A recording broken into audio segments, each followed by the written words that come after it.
Hi, welcome to the Firestarters video series. My name is Steve Scheier.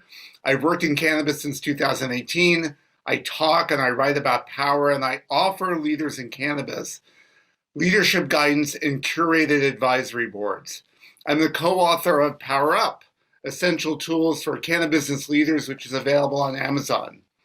Our guest today is Darrin Potter. Darrin is a cannabis leader, an innovator, and coming to us from a farm in Florida at this very moment. So Darrin, it's really wonderful to have you on the show. Thank you for making the time. I saw you on LinkedIn and I thought I need to meet this man, and I'm really glad we had the opportunity to get together. So Darrin, as I started off my podcast or my webcast with, tell us what you believe the state of cannabis is in the United States right now. What's going on? What's going to happen? It is a very interesting time in cannabis. It's hyper growth all over the country, and states are, deregulating, whether it be moving in the form of recreational or medical, et cetera. I live in the South, the Southeast right now. I've worked in Colorado and all over the country, but currently right now I'm in Florida, and I am on a farm out in the middle of Florida. And it's hyper times right now. Everybody's either going for a license or trying to buy a license, and a lot of mergers and acquisitions. But what I'm also seeing is, due to inflation, it's just skyrocketing. Some of the money is coming a lot slower. So a lot of people are banking on the Safe Banking Act to pass, which I know is going to the floor in March, and everybody's hoping Schumer gives it time because it's been slow rolled so far. So it is a really interesting time. While I don't think it's going to slow anything down significantly, the publicly traded companies are hurting right now. It's very evident. You can see it, right? It's public information. And but at the same time, the growth in the energy in it is still wildly vibrant, and people are clamoring to get in. I've been in it for over 14 years on the legal cannabis world, and it's an interesting time for sure. It's fun. Wildly vibrant. I think that's a great expression. Wildly vibrant. So, speaking about cannabis, tell us about your background and how you got into. I know that you have a very strong belief and then a very strong interest in the plant as medicine. Yeah, right? yeah. So tell us how you got into. What was your entry story into the business and into the sector? So I'm a plant biologist by education. I've been in horticulture and agriculture quite literally my entire life.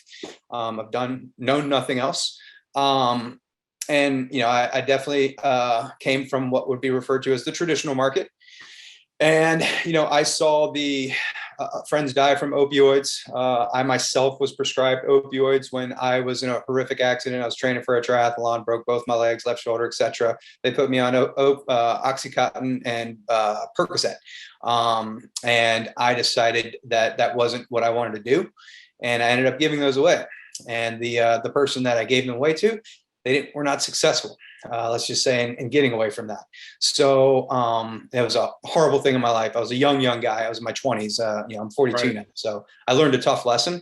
And at that point in time, I pretty much grew my hair out, grew my beard out, stopped caring about what I looked like and, the stupid things in life. And I dedicated my life to a plant, which I'd already been very well familiar with.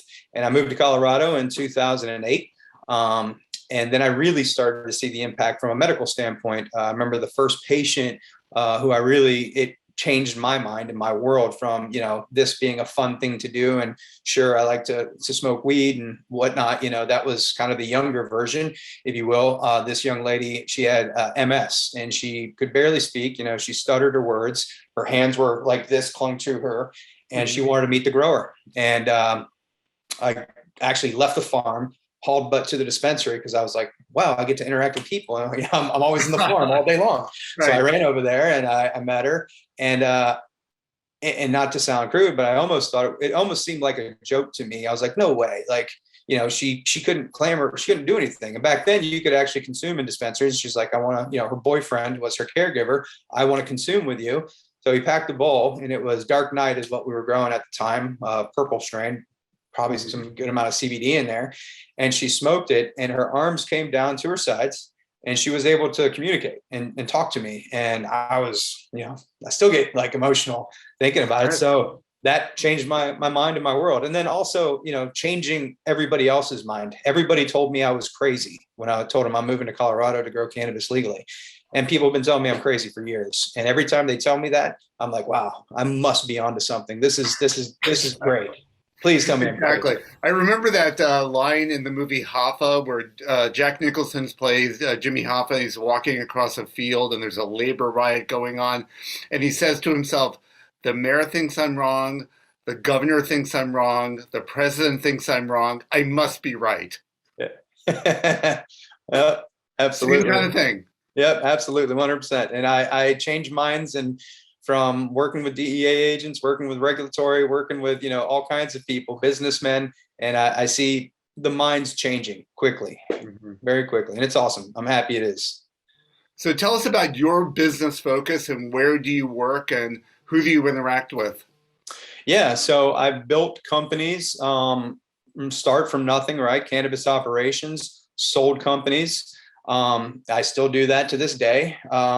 And right now, my primary focuses are two companies that I have. One I own outright. Another company I have equity in. One of them is we build cannabis structures, and my goal is to build the. I've been trying for a long time to bring cannabis back to agriculture. So for so long, people have just been trying to shove it in an indoor box in almost a closet, and I'm Right. trying to bring cannabis to scale at extremely low cost. So I have a company where we build structures. Honestly, I can build a structure for $8.50 a square foot. It is enclosed. It meets the compliance and the language for an enclosed structure. And right now, I can build them in about 12 weeks if you want 10 acres to 20 acres. So that's one business that I have. That's Ag Armor. Uh-huh. We have it under Darren, I have another somebody business. I want to introduce you to. I'm serious. Yeah, Well, yeah. after we're done with our show here today, I'll talk to you about it. Yeah, I've built we're about 30, 35 acres right now, just in Florida alone. And I've got another group that I'm meeting with next week, and they want 20 acres. And it's a proven process. We've been doing it since 2018. And we produce a lot of biomass. And typically I focus it towards oil and edibles, because if you can produce a pound for, let's call it $82 a pound and turn it into oil, why would you grow a pound indoor or in a greenhouse for that matter for, greenhouse $375, $275 a pound, or indoor $700 to $1,000 a pound? Why would you do that for an oil market, right? Obviously, for quality flower, I build greenhouses as well. I have two projects in New Jersey, one in Michigan, and two in Florida. So we do a lot of structures. So that's one entity. And then another entity that I'm wildly passionate about, and I put a lot of my focus on, is a company called Terra Vera. And that's on the chemistry side. For me, I look at it from an ESG perspective, environmental impact. People use a lot of chemistry in cannabis, specifically to offset powdery mildew, aspergillus, botrytis, downy mold.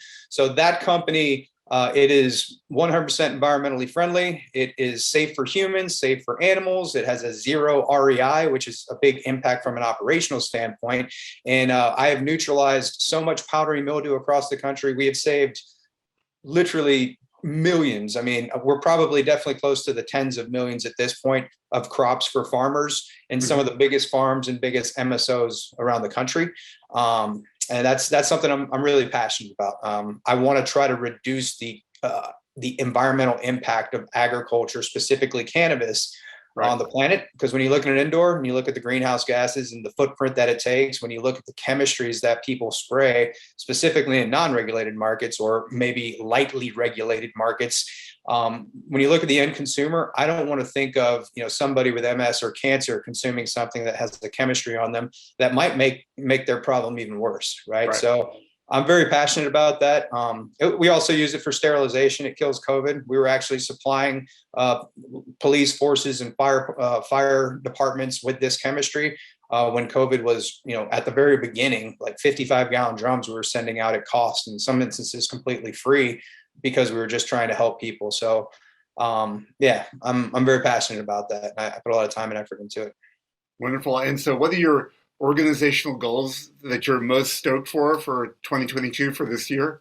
So 2022 is the growth of Terra Vera. Our company Terra Vera is something I would like to see more people utilizing this chemistry, as opposed to, highly oxidative chemistries or chemistries that are just bad for the environment. I really want to continue to double the company or triple the company over the next year, because I think that from an environmental standpoint, the impact we can make and how we can reduce all that, the bad chemistry, if you will. Right. That is really important to me. And then the other thing I'm really excited for is I like to build structures, and I want to build so much cannabis biomass that we can actually impact the cost of this product to where it's actually more accessible to patients and people who need it, right? I mean, when you're looking at how much it costs for a lot of people to purchase just an eighth, right? Or oil, it's wildly expensive. If I come from a very humble background.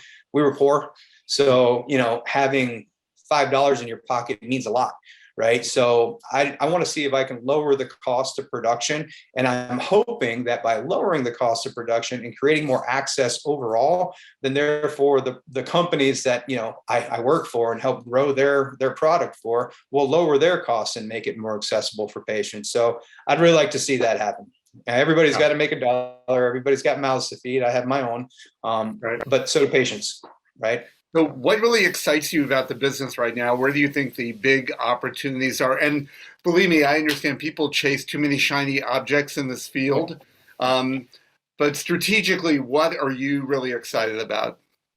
Well, for me, what I'm excited about is, more and more licensing opening up, right? I love to participate on that side. I love to build companies. So I'm just wildly excited about that.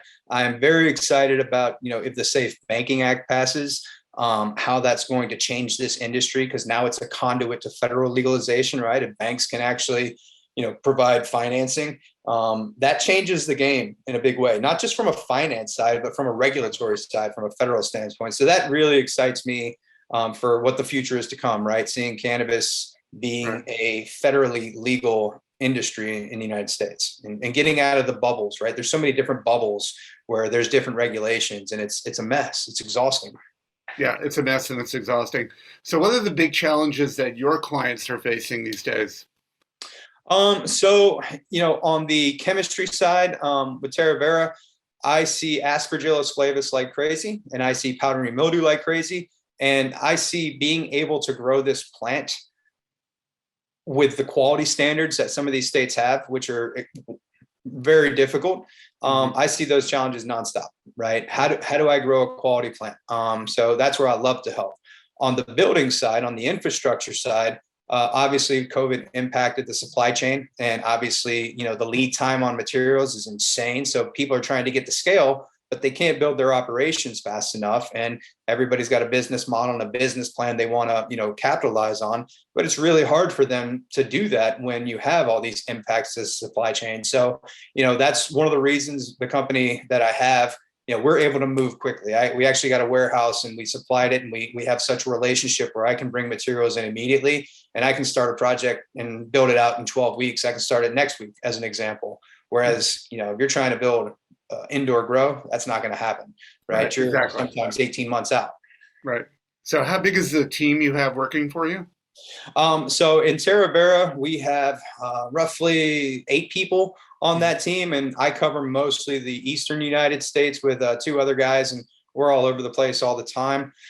On the cultivation structure side, so we subcontract some of that work out. But on my day-to-day operations, like I have a project going right now, we're about to wrap up 20 acres. We probably have about 32 guys out there working. So, we definitely sub some out. And on the construction side, I'm able to utilize staff that don't have to go through the rigorous, background checks of, not to say that they're not background check, but, they don't have to go 21 years old and pass a level 2 background screening and get registered with the state and all that stuff. We're contract workers, so we can move fast. But right. Yeah. Got it. Interesting. So, Darrin, as you know, I write about power. I talk about power.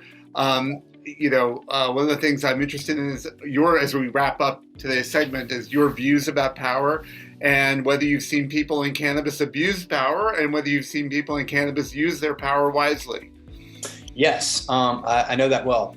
And actually, I read, I still got to finish the last little bit of your book, but it actually influenced me, I would say, a great deal, because I didn't think about it until I started reading into your book about how people have power, and sometimes people are just so afraid of it, and how to use their power for good. And that was it was great. It was a great book. Is a great book. And I've 100% seen people use their power in some of the worst ways in this industry, whether it be leveraging to force companies to do things, whether sell or even holding a company hostage. Right. I've seen that in this industry. I've been unfortunately in the situation where, somebody's holding up capital specifically to essentially drown the company so they can buy it in default. I've seen that massively. I've seen people raising capital and forcing people out or diluting them to almost nothing after they've built, $100 million company for them. And then they said, thank you very much. Let me take this and buy. And they don't know anything about the industry, right? They're just businessmen. They're just M&A guys, finance guys. It's scary, especially for the farmers always getting the last, the worst of it, right? The farmer's getting the smallest piece of the dollar every time.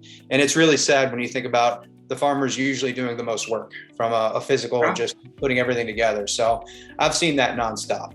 On the other side of it, and I'll actually, I'm going to say a person's name. I'm totally fine with saying their name, and I don't think they'd be upset with me. The CEO of Terra Vera, actually, he's impacted my life a great deal. His name's Carlos Perea, and he is very much like you about empowering people to find their path and build their dreams and help them, develop their companies. And, it's tough because I have not had a lot of great senior leadership and say C-suite positions that are empowering in a positive and truly meaning it, right? I mean, some people will talk it. There's a lot of lip service out there. There's a lot of sound bites, we call them, where they almost pull them off of Google and, tell them to everybody, right? And I've heard the sound bite stuff plenty, and I've met very few people that are true to it and mean it. And, they'll reach out to you randomly to see how you're doing and saying, how can I help you? And he's one of those. Carlos is amazing. So I'm sure he'd be very happy with what you had to say. Yeah, and I've seen the abuse and I've seen the positive, and I'm always running towards the positive, and I'm always running away from the abuse and the negative. I don't work with those people. Yeah, exactly. No, you have a choice, and yeah, absolutely, it's best to stay away from them. A lot of people. Darrin, tell us how people can reach you. Yeah. I was going to say, a lot of people don't feel they have a choice, and I think it's important that everybody knows that they do have a choice. Yeah, it's one of the with a great company, or you can decide to not. Yeah, it's one of the key aspects of the book. I'd say there are a couple. Number one, power comes from trust. Okay. And number two, everyone has power and everybody should step into their power. Even there are certainly institutional and structural challenges in many cases that people have to overcome. But, it is possible. It is possible if you really think about the power that you have. So, as I often think about, Rosa Parks didn't have very much power when she decided not to give her seat up. But she didn't do it, and she suffered for it in the short term, but we all gained from it over the long term. So Darrin, tell us how people can reach you. Yeah, I'm pretty easy to reach. My email is Darrin at terravera.com, TerraVera, Terra Vera. And then, my phone rings nonstop. So if somebody wanted to call me, my number's out there. I'm on LinkedIn. Okay. You can find me, all that stuff. I'm not a hard person to find. Wonderful. Well, Darrin, thank you very much for making time for us today. I know you're on the farm and you squeezed us in when you were talking to important farmers, and I'm really grateful for the time we had together. Thank you so very much. Absolutely, Steve. I appreciate the time. All right, take care. Likewise.